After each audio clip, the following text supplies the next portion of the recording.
Quadrilateral security dialogue यानी Quad, इसमें India, Australia, Japan और अमेरिका शामिल हैं। इस गठबंधन का मुख्य उद्देश्य एक स्वतंत्र और खुले इंडो पैसिफिक क्षेत्र को बनाए रखना है ताकि देशों को व्यापार और स्वतंत्रता से यात्रा करने की सुविधा मिल सके। 2007 में स्थापित क्वेड को 2017 में क्षेत्रीय और वैश्विक मुद्दों का समाधान करने के लिए पुनर्जीवित किया गया, विशेष रूप से चाइना के बढ़ते प्रभाव के जवाब में। क्वेड का गठन 2007 में सुरक्षा चिंताओं और चाइना की बढ़ती शक्ति के कारण हुआ। कई वर्षों तक निष्क्रिय रहने के बाद 2017 में क्वेड फिर से सक्रिय हुआ ताकि सदस्य देश स्थिरता सुनिश्चित कर सकें, खासकर समुद्री क्षेत्रों में। उन्होंने क्षेत्र में चाइना की आक्रामकता का संतुलन बनाने की इच्छा भी व्यक्त की। क्वेड 4 देशों के बीच नियमित बैठकों और चर्चाओं के माध्यम से काम करता है। 2019 में पहले विदेश मंत्रियों की बैठक शुरू हुई जहां प्रत्येक देश के उच्च रैंकिंग अधिकारियों ने महत्वपूर्ण मुद्दों पर चर्चा की। 2021 में पहले नेताओं की शिखर सम्मेलन बैठक का आयोजन हुआ जिसमें क्वेड राष्ट्रों के प्रमुखों ने वैक्सीन वितरण, क्लाइमेट चेंज और तकनीकी सहयोग जैसे मुद्दों पर चर्चा की। क्वेड ने वैश्विक चुनौतियों का सामना करने के लिए कई कार्य समूहों का गठन किया है। प्रत्येक समूह विशिष्ट क्षेत्रों पर ध्यान केंद्रित करता है। क्लाइमेट चेंज 2023 में क्वेड ने clean energy supply chain initiative की शुरुआत की।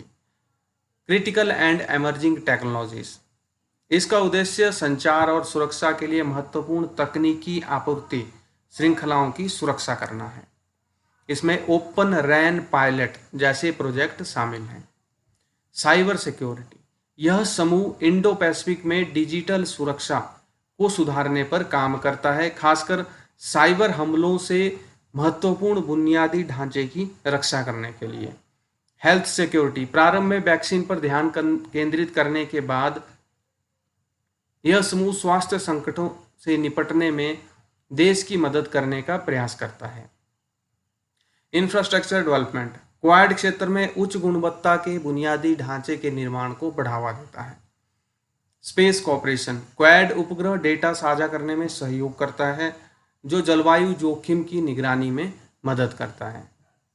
इंडो पैसिफिक का महत्व, इंडो पैसिफिक क्षेत्र वैश्विक व्यापार और आर्थिक विकास के लिए महत्वपूर्ण है। क्वेड का मिशन इस क्षेत्र को स्वतंत्र, खुला और समावेशी बनाए रखना है, सुनिश्चित करते हुए कि अंतर्राष्ट्रीय नियमों का पालन किया जाए। हालांकि क्वेड सीधे चाइना के खिलाफ नहीं है, लेकिन इसका स्पष्ट उद्देश्य चाइना के बढ़ते प्रभाव का संतुलन बनाना है। इसके कुछ इंपॉर्टेंट क्वेश्चंस हैं। क्वेड का गठन कब हुआ था? क्वेड का गठन 2007 में हुआ था। क्वेड की शुरुआत सुरक्षा चिंताओं और चीन की बढ़ती शक्ति के कारण हुई थी। इसे 2017 में पुनर्जीवित किया गया था ताकि क्षेत्रीय स्थिरता सुनिश्चित की जा सके। क्वेड में कौन कौन से देश शामिल हैं? तो क्वेड में इंडिया,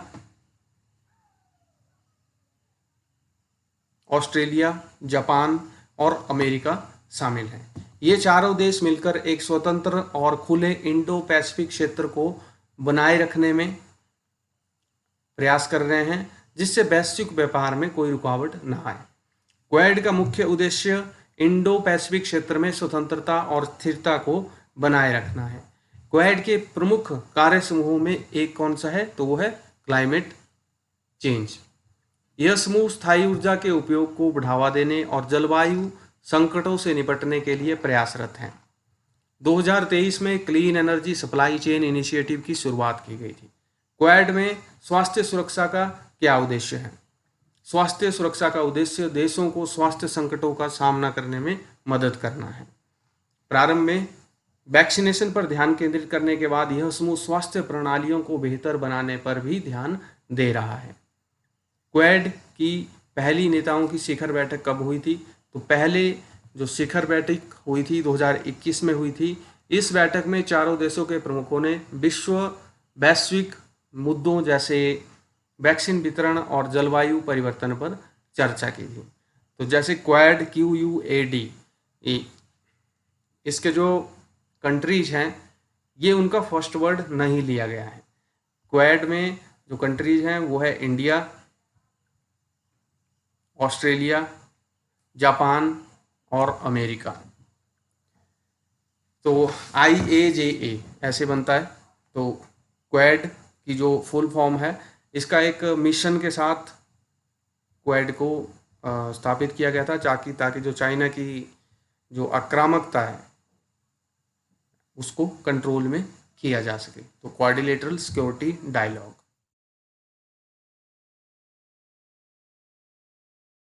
अगस्त 2024 में जर्मनी में खोजा गया कोविड-19 वेरिएंट XEC तेजी से फैल रहा है और वैज्ञानिकों का मानना है कि यह जल्द ही दुनिया का प्रमुख वेरिएंट बन सकता है। XEC एक रिकम्बिनेंट वायरस है, जिसका मतलब है कि यह दो अलग अलग वायरस स्ट्रेन से मिलकर बना है। जब एक व्यक्ति एक साथ दो अलग अलग कोविड-19 वेरिएंट्स से संक्रमित होता है तो दोनों वेरिएंट्स का जेनेटिक मटेरियल मिलकर एक नया वेरिएंट बना सकते हैं। XEC वेरिएंट XS.1.1 और KP.3.3 वेरिएंट से मिलकर बना है, जो पहले JN.1 वेरिएंट से उत्पन्न हुए थे। तो यह एक रिकम्बिनेंट वेरिएंट है, और रिकम्बिनेंट वेरिएंट का मतलब आप लोग समझ गए होंगे कि जब एक व्यक्ति एक साथ दो अलग अलग कोविड-19 वेरिएंट से संक्रमित होता है तो उन दोनों जो वायरस वेरिएंट्स होते हैं उनका जो जेनेटिक मटेरियल होता है वो मिल जाता है और एक नया वेरिएंट बन जाता है। XEC अब तक 27 देशों में फैल चुका है और 600 से अधिक मामले दर्ज किए गए हैं। यह विशेष रूप से यूरोप, उत्तरी अमेरिका और एशिया में पाया जाता है। सबसे अधिक मामले जर्मनी यानी 13% है, उसके बाद UK 7% और US 5%। हालांकि अन्य वेरिएंट जैसे KP.3.1.1 और KP.3.3 अभी भी सामान्य है, लेकिन XEC बहुत ही तेजी से फैल रहा है। इसकी वृद्धि का कारण XEC में कुछ ऐसी म्यूटेशन है जो इसे अन्य वेरिएंट से तेजी से फैलने में मदद कर सकती हैं। खासकर इसके स्पाइक्स प्रोटीन में हुई T22N और Q493E म्यूटेशन इसे इंसानी कोशिकाओं में आसानी से प्रवेश करने में सक्षम बना सकती है। हालांकि वैज्ञानिक अभी भी इसका अध्ययन कर रहे हैं कि ये परिवर्तन बीमारी की गंभीरता को कितना प्रभावित करते हैं। अब तक कोई ठोस सबूत नहीं है कि XEC अन्य वेरिएंट्स की तुलना में अधिक गंभीर बीमारी पैदा करता है। XEC के संक्रमण के लक्षण पीछे वेरिएंट्स जैसे ही प्रतीत होते हैं, जिनमें तेज बुखार, गले में खराश, खांसी, सिरदर्द और थकान शामिल है। अभी और शोध की जरूरत है और यह समझने के लिए कि क्या यह वेरिएंट अधिक गंभीर परिणाम पैदा कर सकता है।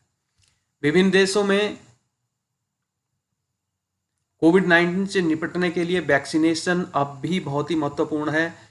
UK अक्टूबर से JN.1 वेरिएंट पर आधारित एक नया बूस्टर वैक्सीन रोल आउट करने वाला है, जो XEC से जुड़ा हुआ है। अन्य वेरिएंट जैसे MV.1 की निगरानी अब भी आवश्यक है, क्योंकि यह संभव है कि कोई अन्य वेरिएंट XEC से अधिक फैल सकता है। कोविड-19 वेरिएंट्स तब उभरते हैं जब SARS-CoV-2 वायरस में परिवर्तन या म्यूटेशन होता है। कुछ प्रसिद्ध वेरिएंट्स में अल्फा, बीटा, डेल्टा और ओमिक्रॉन शामिल है। ये वेरिएंट्स विभिन्न तरीके से फैल सकते हैं, बीमारी की गंभीरता को प्रभावित कर सकते हैं और वैक्सीन की प्रभावशीलता पर भी असर डाल सकते हैं। WHO उन्हें वेरिएंट्स ऑफ कंसर्न या वेरिएंट्स ऑफ इंटरेस्ट के रूप में वर्गीकृत करता है। इन वेरिएंट्स की जीनोमिक सर्विलेंस के माध्यम से निगरानी करना महामारी को नियंत्रित करने के लिए बहुत जरूरी है। XEC एक नया और तेजी से फैलने वाला वेरिएंट है जिसकी निकटता से निगरानी की जा रही है। हालांकि यह अधिक आसानी से फैल सकता है। अभी यह साबित नहीं हुआ है कि यह अधिक गंभीर बीमारी पैदा कर सकता है या नहीं। टीकाकरण और लगातार निगरानी इस वेरिएंट और अन्य उभरते वेरिएंट को प्रतिबंधित करने में बहुत ही महत्वपूर्ण भूमिका निभाएंगे। अब इसके बात करते हैं इंपॉर्टेंट क्वेश्चंस की। कोविड-19 वेरिएंट XEC किस प्रकार का वेरिएंट है? तो यह है रिकम्बिनेंट। रिकम्बिनेंट वेरिएंट वो होता है जब एक व्यक्ति एक साथ दो अलग अलग कोविड-19 वेरिएंट से संक्रमित होता है। XEC वेरिएंट, KS11 और KP33 वेरिएंट्स का मिश्रण है। XEC वेरिएंट्स का सबसे पहला मामला कहाँ पाया गया था? जर्मनी में। इस वेरिएंट की खोज जर्मनी में 2024 अगस्त में हुई थी। इसके बाद यह अन्य देशों में भी पाया गया। XEC वेरिएंट किन वेरिएंट्स के म्यूटेशन से बना है? तो यह KS11 और KP33, और ये दोनों वेरिएंट पैदा हुए थे JN.1 वेरिएंट से। XEC वेरिएंट्स में कौन सी म्यूटेशन इसे तेजी से फैलने में हेल्प करती है? तो है T22N और Q493E। T22N mutation KS11 variant से और Q493E म्यूटेशन KP33 वेरिएंट से ली गई है, जो वायरस को इंसानी कोशिकाओं में आसानी से प्रवेश करने में मदद करती है। कोविड-19 वेरिएंट्स को WHO द्वारा किस प्रकार वर्गीकृत किया गया है?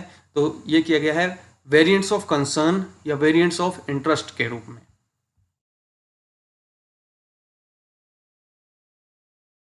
युद्ध से उबरने में मदद करने के लिए लगभग $35 बिलियन देने का वादा किया है। यह ऋण G7 देशों द्वारा समन्वित एक बड़े वित्तीय सहायता पैकेज का हिस्सा है। इसका उद्देश्य युद्ध के इस कठिन समय में यूक्रेन की सहायता करना है। G7 देशों के नेताओं ने यूक्रेन को कुल $50 बिलियन का ऋण पैकेज देने पर सहमति जताई है। यह राशि यूक्रेन की अर्थव्यवस्था को पुनर्निर्माण करने और महत्वपूर्ण बुनियादी ढांचे, विशेष रूप से बिजली प्रणालियों को ठीक करने के लिए है, जिन्हें युद्ध के दौरान बुरी तरह क्षतिग्रस्त किया गया है। इस ऋण का वित्तपोषण उन रूसी केंद्रीय बैंक की संपत्तियों के ब्याज से लिया जाएगा जिन्हें युद्ध के कारण जब्त किया गया है। इसका मतलब यह है कि रूस अपनी संपत्ति का उपयोग यूक्रेन को हुए नुकसान की भरपाई के लिए किया जाएगा। हालांकि इस वित्तीय प्रणाली को स्थापित करने में कुछ जटिलताओं के कारण ऋण वितरण में देरी हो रही है। यूरोपियन यूनियन पहले ही युद्ध शुरू होने के बाद से यूक्रेन को विभिन्न सैन्य और आर्थिक सहायता के रूप में 118 बिलियन यूरो, जो कि लगभग $132 बिलियन है, प्रदान कर चुका है। यह नया ऋण महत्वपूर्ण है क्योंकि रूस के निरंतर हमले यूक्रेन की स्थिरता को खतरे में डाल रहे हैं और पुनर्निर्माण को कठिन बना रहे हैं। यूरोपीय आयोग की अध्यक्ष उर्सुला वॉन डेर लेन के अनुसार यह ऋण यूक्रेन के राष्ट्रीय बजट के लिए बहुत मददगार साबित होगा। यह देश को वित्तीय स्थिरता प्रदान करेगा और उसे इस धन का उपयोग अपनी सबसे जरूरी आवश्यकताओं के अनुसार करने की स्वतंत्रता देगा। वॉन डेर लेन को विश्वास है कि यह ऋण जल्दी ही यूक्रेन को प्रदान किया जाएगा। यूरोपियन यूनियन को उम्मीद है कि अन्य G7 देश भी अपनी वित्तीय सहायता जल्दी ही भेजेंगे ताकि यूक्रेन अपने महत्वपूर्ण बुनियादी ढांचे का पुनर्निर्माण कर सके और अपनी रक्षा क्षमताओं में सुधार कर सके। यूक्रेन के राष्ट्रपति व्लादिमीर ज़ेलेंस्की ने इस धन का उपयोग करने की योजना स्पष्ट की है। प्रथम प्राथमिकताएं निम्नलिखित हैं: युद्ध में नष्ट हुई ऊर्जा सुविधाओं का पुनर्निर्माण, नागरिकों की सुविधा के लिए बम आश्रयों का पुनर्निर्माण, नागरिकों की सुरक्षा के लिए बम आश्रयों का निर्माण किया जाएगा, बच्चों की शिक्षा जारी रखने के लिए स्कूलों और शैक्षिक सुविधाओं में सुधार किया जाएगा, आग के हमलों से बचाव के लिए सैन्य संसाधनों की खरीद की जाएगी। अब बात करते हैं यूरोपियन यूनियन के बारे में। यूरोपियन यूनियन की स्थापना 1957 में यूरोपीय आर्थिक समुदाय के रूप में हुई थी। आज इसमें 27 देश हैं, जिनमें से 19 देश यूरो का उपयोग करते हैं। शेंगेन क्षेत्र 26 देशों के बीच बिना पासपोर्ट यात्रा की अनुमति देता है। यूरोपियन यूनियन अपनी सामान्य कृषि नीति के लिए जाना जाता है, जो इसके बजट का 36% कृषि को समर्थन देने के लिए उपयोग करती है। 2012 में यूरोपियन यूनियन को नोबेल शांति पुरस्कार से सम्मानित किया गया था। तो मेन पॉइंट्स इसके: यूरोपियन यूनियन ने यूक्रेन को $35 बिलियन यानी कि $39 बिलियन का ऋण देने का वादा किया है। यह ऋण G7 देशों के $50 बिलियन पैकेज का हिस्सा है। रूस के जब्त केंद्रीय बैंक की संपत्तियों के ब्याज से इस ऋण का वित्तपोषण किया जाएगा। यूक्रेन की पुनर्निर्माण योजनाओं में ऊर्जा सुविधाओं का पुनर्निर्माण और सैन्य संसाधनों की खरीद शामिल है। यूरोपीय संघ की स्थापना 1957 में हुई थी और इसके 27 देश हैं। अब इसके जो महत्वपूर्ण क्वेश्चन है, यूरोपियन यूनियन ने यूक्रेन को कितना ऋण देने का वादा किया है? तो 35 बिलियन। यह ऋण किस समूह द्वारा समन्वित बड़े वित्तीय पैकेज का हिस्सा है? तो यह है G7 के द्वारा। यूक्रेन को G7 द्वारा कुल कितना ऋण पैकेज दिया जा रहा है? $50 बिलियन का। यूक्रेन के लिए यह राशि किसके ब्याज से वित्त पोषित की जाएगी? तो ये की जाएगी रूस के केंद्रीय बैंक की जब्त की गई संपत्तियों से। यूरोपीय आयोग की अध्यक्ष कौन है? Ursula von der Leyen. और यूक्रेन के पुनर्निर्माण की प्रमुख योजनाओं में से एक क्या है?